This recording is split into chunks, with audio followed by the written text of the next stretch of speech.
अस्सलाम वालेकुम। तो आज हम बात करने वाले हैं रिकरियन के बारे में। रिकरियन को हम वापस अपना कंटिन्यू करेंगे। लास्ट वीडियो जो हमने अपलोड की थी उसके अंदर जो हमने पढ़ा था कि हमारे पास जो होता है फैक्टोरियल क्या होता है, रिकरियन क्या होती है। हमने तो रिकरियन को बेसिक देखा था और फैक्टोरियल की हमने एग्जांपल की थी। तो यहाँ पे मैं आपसे डिस्कस कर रही थी कि हमें हर एक चीज का फैक्टोरियल चाहिए होता है। अगर हमने लेट्स सपोज 5 का फैक्टोरियल चाहिए, हमें इसके लिए उससे पीछे वाले डिजिट यानी कि 4 का भी फैक्टोरियल चाहिए होगा, रिक्वायर्ड होगा। जैसे कि अगर आप योगी स्लाइड में देखें तो आपके पास है कि अगर आपको 5 का फैक्टोरियल चाहिए तो आपको 5 को मल्टीप्लाई करना पड़ेगा 4 के फैक्टोरियल से। मतलब कि आपको पीछे वाले जो डिजिट होगा उसके फैक्टोरियल की जरूरत पड़ेगी। तो ये नेचुरल आपके पास होता है रिकरियन होती है। रिकरियन में क्या होता है कि आपको उससे पीछे वाले जो आपके पास एक डिजिट है, लाइक यहाँ पे आपको 5 दिया गया तो 5 के पीछे क्या होगा 4। अगर आपने 5 का फैक्टोरियल निकालना है तो उसके लिए आपको 4 के फैक्टोरियल की भी 4 का फैक्टोरियल भी रिक्वायर्ड है। ठीक है, मतलब आपको सेम प्रोसेस चाहिए जो आपको 5 के फैक्टोरियल में प्रोसेस चाहिए वही आपको 4 के फैक्टोरियल में प्रोसेस चाहिए। लेकिन 5 हमारे पास बड़ी टर्म है और 4 हमारे पास एक छोटी टर्म होती है। हमने इसकी डेफिनेशन में पढ़ा था रिकरियन कि अगर हम किसी भी प्रॉब्लम को सॉल्व करना चाह रहे हैं तो हमें उसके लिए तो हमारे पास जिसका एक्यूरेट मेथड होता है या उसका बेस्ट मेथड उनमें से ये भी होता है कि हम उसी प्रॉब्लम को सॉल्व करें लेकिन एक छोटे लेवल पे। तो इसी तरह हम करते करते 4 से हम 3 पे जाएंगे, फिर 2 पे, फिर 1 पे और इसमें 0 पे हम एक छोटे लेवल तक जा सकते हैं। ऑनवर्ड मूव करते हैं तो यहाँ पे हमारे पास रिकरियन को डिफाइन किया गया है कि हमारे पास कैसे जो रिकरियन काम कर रही होती है, वो सब मैंने आपको पहले बता दिया था। तो इसलिए हम वहां पे टाइम नहीं वेस्ट करेंगे बल्कि आज हम इसके एल्गोरिथम पे आते हैं। एल्गोरिथम हमारे पास होते क्या है, एल्गोरिथम हमारे पास ब्लूप्रिंट्स की तरह होते हैं। जैसे हमने अगर कोई प्रोजेक्ट बनाना हो तो हमें सबसे पहले उसे डिजाइन करना पड़ता है।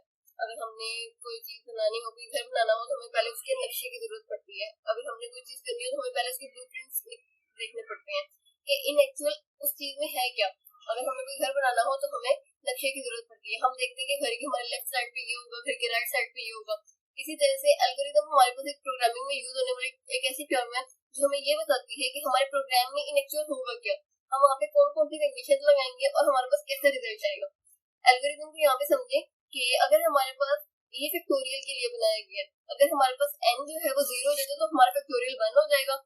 वरना हम क्या करेंगे, हम एक x नाम का वेरिएबल बनाएंगे, उससे हम n-1 कर देंगे। और ये इसका मैंने ट्रायल कुछ यहाँ पे कर रखा है कि अगर आपके पास n आपने 5 यहाँ पे पास किया है तो आपके पास ये वाला पार्ट होगा ना, ये आपके पास फॉल हो चुका है। ठीक है, आपने अब आपकी कहानी जो है वो इन 3 लाइंस में है। अब आपकी कहानी इन 3 लाइंस में, तो इन 3 लाइंस को आपने यहाँ पे देखना है। आपका n जो था वो 5 का फैक्टोरियल था। फिर हमने कहा कि हम एक x नाम का वेरिएबल बनाएंगे जिसको हम n-1 करेंगे, मतलब x equal to 4 which is 5 minus 1 x equal to 4। x हमारा 4 आ गया। फिर हमने कहा कि हम क्या करेंगे, find the value of x factorial. फिर हम x का फैक्टोरियल निकालेंगे और हम उसे y का नाम देंगे। हमने x का फैक्टोरियल निकाला, x हमारे यहाँ पे 4 था तो हमने 4 का फैक्टोरियल निकाला और फिर हमने असाइन कर दिया y को। सेम यही स्टेटमेंट हमने यहाँ पे लिखी। जो उसका फैक्टोरियल होगा वो हमारे पास क्या होगा, n मल्टीप्लाइड बाय y, मतलब 5 मल्टीप्लाइड बाय y और y हमारे पास यहाँ पे क्या है 4 का फैक्टोरियल। तो कुछ इस तरह से हम इसमें काम करेंगे एल्गोरिथम को। और अगर आपने सिंपल कोड देखा हो तो उनमें डिफरेंस आपको क्या लगा होगा, सिर्फ एक ये वाली लाइन का। तो एल्गोरिथम जो होती है वो बेसिकली हमारे पास कोड नहीं होती बल्कि कुछ इंग्लिश बेस की लाइंस होती हैं जो हमें बताती हैं कि यहाँ पे अब हमने ये करना है, यहाँ पे हमने ये करना है। अब इसमें लॉजिक आपने खुद बनानी है और ये इसका आपको एल्गोरिथम दे दिया गया, एल्गोरिथम से लॉजिक बनाना। मैं आपको उसका पूरा कोड दिखा दूंगी। अभी ऑनवर्ड मूव करते हैं। ये जावा का कोड है, ये आप रहने दें। और रिकर्सिव मेथड में ये एक इम्पोर्टेंट चीज है, इसको समझ लें कि ये क्या होता है। जब भी आप रिकरिंग का कोई प्रोग्राम बनाते हैं तो आप नोट करेंगे कि वहाँ पे 2 केसेस होते हैं। एक केस जो होता है ये बेस केस होता है और एक केस होता है उसका रिकर्सिव केस। एक बेस केस और एक रिकर्सिव केस। बेस केस कौन सा होता है, एक सिंपल और ट्रिवियल सॉल्यूशन होता है उसका। जैसे कि अगर आप पीछे वाले स्लाइड में करें तो ये जो था ना कि अगर हमारे पास n जो है वो 0 है तो उसका फैक्टोरियल 1 होगा, ये हमारे पास बेस केस था।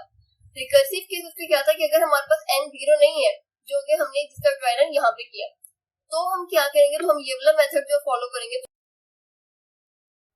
ये हमारे पास रिकर्सिव मेथड है, इस वाले मेथड को हम क्या कहेंगे, ये हमारा रिकर्सिव मेथड में यूज होगा। नेक्स्ट मूव करें तो आपके पास जो है वो 4 बेसिक रूल्स ऑफ रिकर्जन है। बेस केस जो है आपका, उसमें कोई भी आपके पास रिकर्जन नहीं होनी चाहिए। जैसे कि हमने पहले देखा था कि अगर आपके पास n इक्वल टू 0 है तो आप सिंपल से कहते हैं कि आपका फैक्टोरियल 1 है, उसमें आप कोई और प्रोसीजर ना करें उसका, उसमें जो है आप कोई भी रिकर्जन ऐड ना करें। Making progress for cases that are to be solved recursively. अब जो ऐसे केसेस होंगे जिसमें आपने रिकर्जन लगानी है, the recursive call must always be a case that makes progress toward the base class। तो उसमें कुछ ऐसे कंडीशन आपको लगानी पड़ेंगी कि एक कम से कम एक बार जो उसका बिल्कुल लास्ट वाली रिकर्जन होगी ना, उसमें वो बेस क्लास में जरूर जाए। यानी कि अगर आप कोई प्रोग्राम बना रहे हैं तो आपको जो उसमें बेस क्लास बनी है वो आपको जरूर यूज करनी है। अभी हम कोड करेंगे तो हम देखेंगे कि वो कैसे होगा। Design rule assume that the recursive call work, ये आपने करना है कि आपकी जो रिकर्जन है वो आपकी वर्क करनी चाहिए। एंड कंपाउंड इंटरेस्ट रूल ये है कि never duplicate work by solving the same instance of a problem in separate recursive call. मतलब कि अगर आप रिकर्जन बना रहे हैं तो आपके रिकर्जन में हर बार सेम वैल्यू जो है वो पास नहीं होनी चाहिए। ये आप कोड में बातें समझेंगे, इसे ऐसे याद करना जरा मुश्किल होता है। स्टैक एंड रिकर्जन, ये यहाँ पे समझने वाली चीज है। Stack and recursion, each time a method is called you push the method on the stack। अब स्टैक अगर आप बेसिक इसको समझे तो स्टैक हमारे पास होता है लीफो स्ट्रक्चर। स्टैक हमारे पास लीफो स्ट्रक्चर को फॉलो करता है which is last in first out. जो चीज लास्ट में इन होगी वो हमारे पास सबसे पहले बाहर आएगी। जैसे कि अगर आप नेक्स्ट इसकी डायग्राम वाली स्लाइड है ये देखें, सबसे पहले हमने यहाँ पे प्रोग्राम रनिंग किया था तो हमारे पास जो स्टैक है वो बिल्कुल एम्प्टी है। यहाँ पे अब हमने मेन जो हमने वन टाइम हमने शुरू किया तो यहाँ पे जो मेन फंक्शन था हमारे पास वो पुश हो गया। ये देखिए ये मेन जो पुश हुआ है टाइम 1 में जो पुश हुआ है वो मेन फंक्शन था। टाइम 2 में जो पुश हुआ है वो हमारे पास काउंट 0, मेन पहले ही था, काउंट 0 जो है वो बाद में गया तो वो ऊपर जा रहा है। बाद में यहाँ पे क्या पुट हुआ है, काउंट 1 हमारे पास सबसे ऊपर आएगा। इसके बाद अगर हम देखें तो टाइम 4 में हमारे पास काउंट 2 जो है पुश हुआ है तो हम हमारे बाकी की स्टैक एज इट इज है, काउंट 2 जो है वो सबसे ऊपर चला गया। मतलब जो लास्ट इन हो रहा है हमने आउट पे सबसे पहले उसी को करना है। अगर आप इस वाले स्टैक को फॉलो करें तो यहाँ पे सबसे पहले आउट कौन सा होगा, काउंट 2, फिर आपके पास काउंट 1 आउट होगा, फिर काउंट 0 आउट होगा, उसके बाद आप मेन फंक्शन को कॉल करेंगे। ये इसका इतना बड़ा कोड करने की जरूरत नहीं है, जब हम इसको डेप्थ में करेंगे तो फिर हम बाद में इसको देखेंगे। नेक्स्ट पे चले तो ये इसका कोड लिख रखा है, ये हम वहां जैप में जाकर इसको प्रॉपर समझेंगे, उसके बाद हम इसका ड्राई रन करेंगे। तो मैं यहाँ पे जैप जो है वो ओपन कर लेती हूँ। ये मैंने इसकी जो है हेडर फाइल इंक्लूड की है, ये मैंने इसकी बेसिक लाइन लिखी है। उसके बाद मैंने एक फैक्टोरियल बनाया यहाँ पे जिसमें मैं एक आर्गुमेंट पास कर रही हूँ इंट टाइप का, और इसमें अब इन टाइप का हमने पास किया। फिर हमने यहाँ पे सेम इसको वही वाला कोड लिखा है कि अगर हमारे पास n 0 हो तो हम उसको कहें कि रिटर्न यहाँ से 1 कर दे। मैं इस विंडो को थोड़ा सा यहाँ पे ले आती हूँ कुछ इस तरह से, और अगर वो यहाँ पे कहे कि हमारे पास जो है n हमारे पास 1 नहीं था तो हमने क्या करना था, x को हमने n-1 करना था, y को हमने फैक्टोरियल ऑफ x असाइन करना था। मतलब जो उसमें से एक कम होगा उसका फैक्टोरियल हमने लेके उसे y को असाइन कर देना है। अब ये देखिए अगर आप यहाँ पे हमारी रिकर्जन हो रही है, ठीक है, यहाँ पे हमारी रिकर्जन हो रही है। कैसे हो रही है कि हमने इसी फंक्शन को फैक्टोरियल नामी फंक्शन को हमने दोबारा कॉल कर लिया है। इसका ड्राई रन बाद में देखेंगे और वो मैं आपको समझा दूंगी। फिर आपने रिटर्न यहाँ पे क्या करना है, n multiplied by y. n multiplied by y कैसे करना था आपने, मैंने आपको पहले भी बताया था कि n अगर हमारे पास 5 हो तो आपने उसको मल्टीप्लाई करना है 4 के फैक्टोरियल से, जो कि n-1 का फैक्टोरियल है। इसे कंपाइल करते हैं तो मैं एग्जीक्यूट पे जाकर इसे कंपाइल करती हूँ और यहाँ पे इसकी कंपाइलेशन हो रही है तो हमारे पास एरर जो है वो 0 है और वार्निंग भी 0 है। इसका मतलब हम इसे रन कर सकते हैं बिल्कुल ठीक। तो ये देखिए फैक्टोरियल यहाँ पे हमारे पास 24 आ गया है। 4 का फैक्टोरियल मैंने यहाँ पे जो है उसे दे रखा था। ये देखिए फैक्टोरियल ऑफ 4 जो में था मैंने उसे सी आउट करवा दिया था। अब हम चलते हैं इसके ड्राई रन की तरफ कि ये सारा काम हुआ कैसे है। तो ये कोड हम छोड़ते हैं, ये हमारे पास इसका ड्रायर है। तो आप देखें सबसे पहले हमने मेन फंक्शन बनाया। मेन फंक्शन में हमारे पास कुछ भी नहीं था पुश करने के लिए स्टैक में, तो ऑनवर्ड हमने मूव किया। तो हमारे यहाँ पे जो एग्जांपल है ना, ये 3 के फैक्टोरियल की बनाई गई। यहाँ पे जो एग्जांपल है मैंने आपको बताया जैसे कि अभी 3 के फैक्टोरियल की है। तो यहाँ पे अगर आप देखें यहाँ पे n हमारे पास है 3, हमने वहाँ पे पास किया फंक्शन में, वो रिटर्न क्या करेगा हमें n multiplied bye factorial of n minus 1। n minus 1 हमने वहाँ पे y किया हुआ है, चाहे तो आप उसे y ना करें बल्कि n माइनस 1 कर लें। मैं आपको डेफ में दिखा देती हूँ, ये रहा डेफ, और इसे खोलते हैं।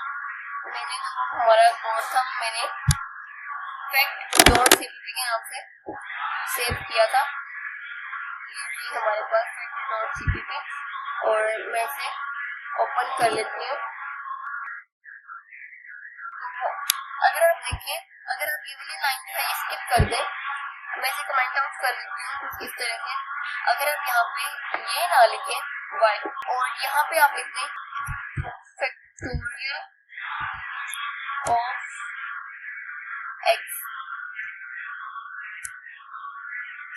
यहाँ पे है वो x लिखना था कुछ इस तरह से। अगर आप उसे y ना यूज करें तब भी ये काम करेगा। तो इन एक्चुअल जो है ये वो स्टेटमेंट यहाँ पे यूज की गई है। अब अगर आप यहाँ पे x को भी निकालना चाहिए एडिशनल वेरिएबल तो निकालने इतने बेहतर है, तो आप यहाँ पे कर सकते हैं। x को रिमूव करके अब यहाँ पे कर दें n एंड सॉरी यहाँ पे माइनस करना था n माइनस 1, फिर हम ये अपने स्टेटमेंट वैसे भी एक्सक्लूड कर सकते हैं। अगर आप इस तरह से करेंगे एक लाइन में आपका फैक्टोरियल का आंसर आ जाएगा। अब हम ट्रायनल में इसी के अकॉर्डिंग करेंगे। तो हमें n मल्टीप्लाई करना है फैक्टोरियल ऑफ n माइनस 1 से, मतलब कि अब यहाँ पे n हमारा है 3, ठीक है। तो अब हम ऑनवर्ड, ये हमारी नेक्स्ट स्लाइड है, तो n multiplied bye n minus 1 से हमने वही कॉपी किया, लेकिन अब हमारे पास n क्या है 2, क्योंकि यहाँ पे जो है ना ये वाला फैक्टोरियल, अब हम इसके लिए मूव कर रहे हैं, ये वाला फैक्टोरियल। अब हम नेक्स्ट मूव करें तो ये जो है हमारे पास यहाँ पे पहले n था वो 3 था, फिर 2 हुआ n माइनस 1 की वजह से, फिर ये n माइनस 1 हमने दोबारा किया तो 2 माइनस 1 हमारे पास 1 आ गया। नेक्स्ट करेंगे तो फिर हमारे पास 1 माइनस 1 0 हो जाएगा। और अब ये देखिए 0 का फैक्टोरियल आपके पास 1 होता है, मतलब इसका आंसर जो था आपके पास 1 आ गया। अब हम इसकी वैल्यू पुट करेंगे तो क्या बनेगा n मल्टीप्लाइड बाय 1। तो यहाँ पे n हमारे पास क्या है 1, तो हम इस वाले 1 की भी वैल्यू पुट करेंगे। तो इसकी वैल्यू पुट की तो हमारे पास कुछ स्टेटमेंट इस तरह से बन गई 1 मल्टीप्लाइड बाय 1। अब इसका आंसर जो है 1 मल्टीप्लाइड बाय 1 आंसर 1 आता है आपके पास, तो ये वाला 1 जो है वो आपने यहाँ पे पुट कर देना है क्योंकि वो इस फैक्टोरियल का आंसर है। ये देखें n मल्टीप्लाइड बाय 1 यहाँ पे आ गया। अब यहाँ पे n हमारे पास क्या है, n हमारे पास है 2 यहाँ पे, तो अब हमने किया यहाँ पे 2 multiplied by 1, 2 multiplied by 1 answer 2, तो वो हमने इस वाले फैक्टोरियल में पुट कर दिया n मल्टीप्लाइड बाय 2। यहाँ पे n हमारे पास जो है वो 3 है, तो हम करेंगे 3 मल्टीप्लाइड बाय 2। तो इसमें जो हमारे पास फैक्टोरियल ऑफ n है इसकी वैल्यू हमारे पास 6 आ गई, विच इज 3 मल्टीप्लाइड बाय 2। तो उम्मीद है आप लोगों को यहाँ तक समझ आई होगी फैक्टोरियल और रिकरियन आपस में किस तरह से कनेक्ट है और हम फैक्टोरियल को रिकरियन की मदद से कैसे निकाल सकते हैं। बहुत ही आसान था और बहुत ही इंटरेस्टिंग भी था और बहुत शॉर्ट कोड था। ये हमारा ना सिर्फ टाइम जो है वो सेव कर लेता है बल्कि हमारी एफर्ट को भी सेव करता है। तो आज के लिए इतना ही, अपना ख्याल रखिएगा। अल्लाह।